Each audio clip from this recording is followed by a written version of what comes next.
அனைவருக்கும் இனிய உற்சாகமான வணக்கம். இன்றைய ஒரு இயல்பு நான் இன்றைக்கு இந்த புத்தகத்தை பற்றி சொல்ல போகின்றேன். இது என்னோட தம்பியின் புத்தகம். இது இந்த தலைப்போட இந்த புத்தகத்தோட தலைப்பு வந்து கிமோஷ்குவா. இது வந்து வரிக்குதிரை, தேனி, பன்றி. வரிக்குதிரை வந்து புல்லை சாப்பிடும். தேனி வந்து மலர்லேருந்து தேனை குடிக்கும். இது வந்து பன்றி வந்து உருளைக்கிழங்குகளை சாப்பிடும். இங்கே பாருங்கோ, அவ வந்து எங்கே இருப்பினம் என்று போட்டிருக்கின்றனம்.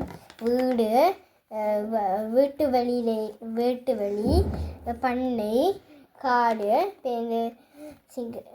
சவால், ஜங்கிள், இப்படி எல்லா இடத்துலையும் இருக்கிறவ வந்து அதில் இருக்கிறது சாப்பிடுவீனம். இதை கீறினவர் வந்து கிக்கு. இங்கே பாருங்க, இதில் வந்து என்னென்ன 5 சென்னு போட்டிருக்கேன். இது வந்து அவை இந்த சத்தங்கள்.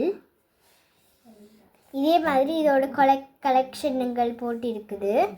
இது உங்களுக்கு பிடிக்குமா? நீங்களும் அப்படி புத்தகம் வச்சுருக்கிறீங்களா? எனக்கும் தம்பிக்கும் இந்த புத்தகம் ரொம்ப பிடிக்கும். நன்றி, வணக்கம்.